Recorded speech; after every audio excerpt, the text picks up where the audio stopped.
Pessoal, para não ficar um editorial muito maçante, eu vou dar um time, porque eu ainda tenho vídeos do Coronel Naime para trazer para vocês aqui. Tá rolando ainda a CPMI, então vai ser muita coisa que a gente vai discutir sobre CPMI.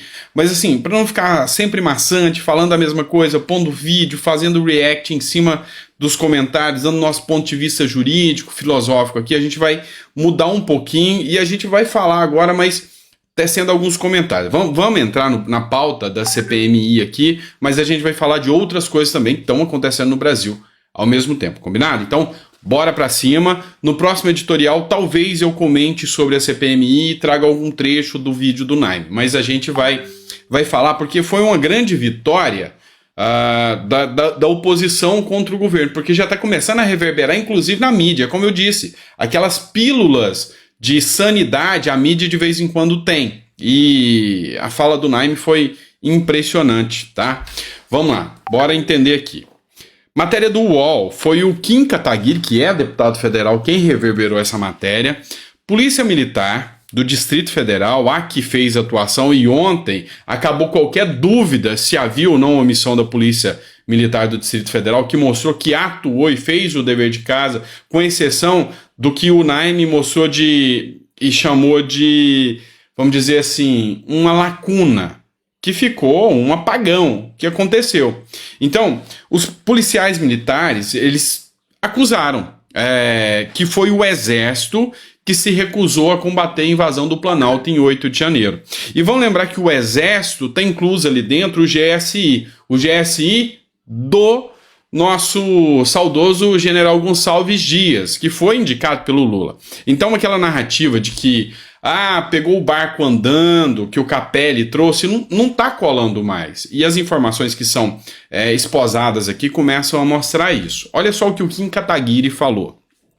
Integrantes do batalhão de choque da Polícia Militar do Distrito Federal apresentaram novos detalhes sobre a inércia dos militares do batalhão da Guarda Presidencial, vinculado ao Exército, durante a invasão do Palácio do Planalto no ato golpista de 8 de janeiro.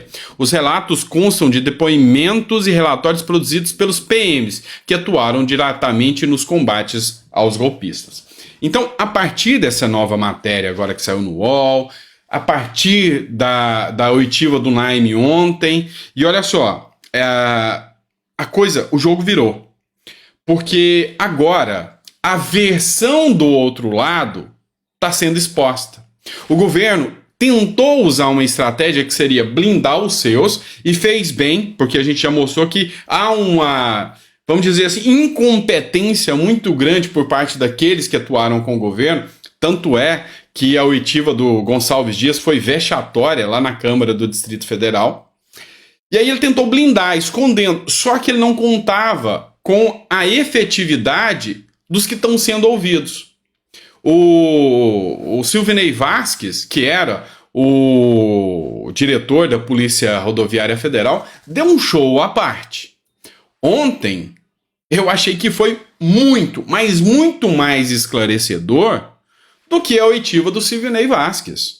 O coronel Naime, o comandante Naime ontem mostrou a que veio, enfrentou o senador Fabiano Contarato, mostrou assim o quanto ideológico é a questão sem analisar nenhuma das provas. Tanto é que a própria Soraya Tronic, que se aliou, é aliada, é base do Lula hoje, falou: olha, o seu Fabiano Contarato está fazendo isso aqui tudo ideológico. Eu quero buscar fatos. E ela quase que pediu desculpa ao Naime por ele estar preso. Falou: olha, a gente vê aqui claramente que você atuou e tudo aquilo que é acusado contra você tá fora. Não é isso. Eu tô aqui sem ter caráter ideológico. Então, pessoas que estão atuando dessa forma, como a própria Soraya Tronic, o Arthur Maia, já estão convencidos. A relatora, que é a Elisiane Gama, saiu, não quis nem ouvir o depoimento, porque já tem um relatório pronto, mas a verdade foi exposta ontem. A verdade veio à tona, porque não há que se falar nem de longe em omissão do coronel Naime. Ontem ele conseguiu provar isso para qualquer operador do direito como eu sou, ficou nítido e límpido que ele demonstrou ali a sua inocência e em momento algum houve omissão por parte dele. há um erro jurídico aqui, um erro judiciário aqui, nítido e latente, porque as provas foram esposadas. Aí 2 pontos. Primeiro, o STF, a partir da Rosa Weber, negou agora, ou autorizou, que quem for prestar depoimento fique em silêncio. Então, por exemplo, se o Anderson Torres quiser ir ficar em silêncio, ele pode. Mas assim, eu acho que é o que eles estão torcendo que aconteça. Eles estão torcendo pelo silêncio. Porque quando a outra parte abre a boca, o Brasil vê outra versão. Vamos lá, mas tem mais matérias para vocês aqui. Vamos falar de Arthur Lira. Mais uma investida contra o Arthur Lira. E aí o pessoal da esquerda agora está com medo. Vamos lá. Isso aqui é a revista Fórum. Essa revista tem um viés de esquerda. Isso é nítido. Todo mundo sabe que ela tem um viés bem mais à esquerda. O Lira vai virar Eduardo Cunha. Por quê? Porque agora começou uma campanha pesada contra o Arthur Lira.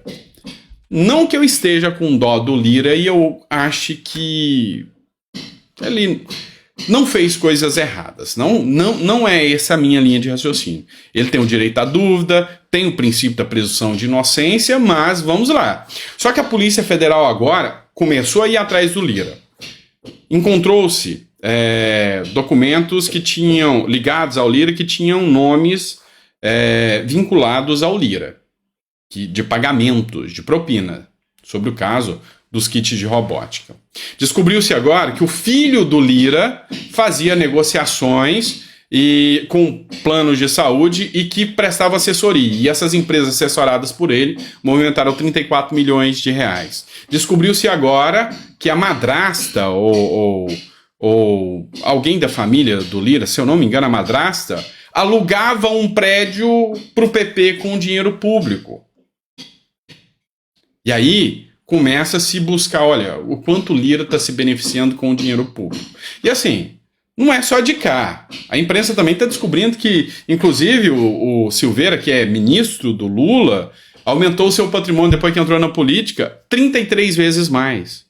Ficou milionário depois que entrou na política e era delegado da polícia. Então, assim, a corrupção é latente, é existente, embora haja o princípio da presunção de inocência e deve ser analisado, e não é a mídia que vai queimar a pessoa dizendo que foi ou não foi, não é tribunal, mas assim, é o que está acontecendo contra o Lira agora. Por quê? Porque o Lula já quer o Lira fora do baralho. E eu já expliquei para vocês, só tem 2 formas do Lira não ter força contra o Lula. É só tirar ele da presidência? Não. O Lira tem que ser preso ou calado. Porque se tirar o Lira da presidência, isso vai gerar um motim do Congresso contra o Lula, porque quem tem articulação política ali é o Lira. O Lira vai conversar com todos os deputados e falar, olha lá, vocês vão ficar à mercê do Lula sempre assim? E eles não querem ficar à mercê do Lula. Então, Lira tem força. Então, começou-se aqui um bombardeio contra o Lira. Mas por que essa matéria fala em Lira vai virar o próximo Eduardo Cunha? 2 pontos. Eduardo Cunha era cheio de escândalo de corrupção, tanto que foi preso. Ficou preso durante um bom tempo. Lira, eles anunciam que também pode estar envolvido em escândalo de corrupção. Então é aqui que eles fazem esse vínculo, esse link entre Lira e Eduardo Cunha. Mas tem um outro detalhe que o Lira e o Eduardo Cunha podem ter semelhança. E Lula e Dilma também. Vamos falar de impeachment, né? Ou seja, Cunha viu que as investidas do governo começaram contra ele para tirar o poder dele. O que ele fez? Articulou, negociou e Dilma caiu. Será que pode acontecer isso também com Cunha? A gente vê que a esquerda está com medo, senão a revista Fórum não teria colocado. E a revista Fórum é totalmente de viés de esquerda. Mais uma matéria, tá? Esse aqui é o antagonista. O Flávio Dino, ele tentou incluir o Deltan Dallagnol dentro do inquérito das fake news, fazendo com que a jurisdição sobre tudo o que é relacionado a Dallagnol esteja dentro da seara do ministro Alexandre de Moraes e assim enfraquecer ainda mais o Deltan Dallagnol. Mas, por incrível que pareça, o Alexandre de Moraes se recusou. O Alexandre de Moraes se recusou a acatar a inclusão do Dallagnol dentro do inquérito das fake news. O que eu venho percebendo do judiciário? Aquela relação de morde e assopra. Não, aqui nós vamos fazer isso para mostrar que a gente é imparcial. Aqui a gente toma decisão de acordo com os nossos interesses. É o que a gente consegue perceber hoje que vem acontecendo.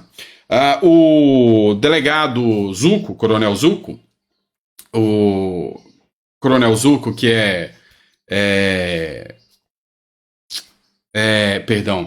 que ele é deputado, o deputado Zucco, ele falou o seguinte, ele vê que o Bolsonaro vai vencer esse primeiro processo.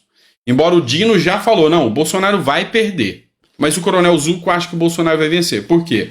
Porque ele acha que nessa primeira fase ainda não é interessante para o STF e para o TSE, e o TSE vai deixar passar. Mas ainda existem outros casos. E nos próximos casos, aí eles pegam e falam, mas nós somos imparciais. Ali ele ganhou, perdeu agora. Nós não fomos direto com sede ao pote. Então, a mesma coisa acontece aqui em relação ao Deltan Dallagnol.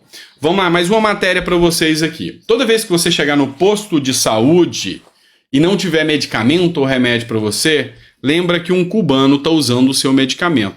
Não que eles não mereçam e não que eu queira ser desumano, mas nós temos problemas internos, primeiro resolveremos nossos problemas internos, depois ajudamos amigos. Matéria da Revista Oeste. O Ministério da Saúde fez doação de medicamentos a Cuba. Ditadura cubana fez pedido de ajuda ao governo brasileiro. Nós estamos com a relação saúde brasileira adequada? Tem medicamento suficiente? Não falta medicamentos? Você sabe que a resposta é negativa. Então, essas sinalizações não caem bem, porque nós somos os pagadores de impostos e esse dinheiro vai através de doação, gente. É dinheiro que poderia estar ajudando a gente aqui. Mas não para por aqui, não. O Lula também agora teve com o presidente da Argentina, falou que vai adotar uma moeda única. Isso não tem outro viés senão socorrer os argentinos, porque para que nós vamos adotar uma moeda de negociação com alguém que está falido? Com alguém que está falido. E aí, o Fernandes, né, que é o presidente da Argentina, ele falou que tem uma amizade com o Lula. E o que faz alguém que está com um problema? Ele pede ajuda aos amigos. Então, para socorrer a Argentina, é o dinheiro dos seus impostos que irão. E aqui é a matéria do jornal Metrópolis. Fernandes destaca amizade com Lula. O que faz aquele que está com problemas? Pede ajuda aos amigos. E o presidente argentino não só teve ajuda, como recebeu méritos e condecorações do presidente Lula, que deu medalhas de condecoração e falou que vai bancar um gasoduto e vai investir alguns bilhões de reais para a Argentina.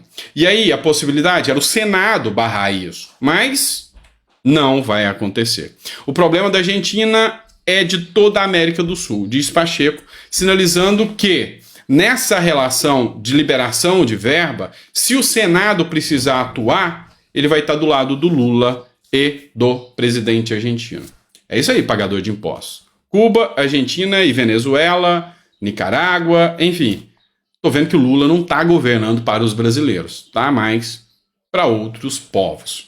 Concorda ou não concorda? Coloca no seu comentário, tá? Você acha que está fazendo bem em ajudar? É só a relação negocial ou não? Coloca no comentário que é importante para mim.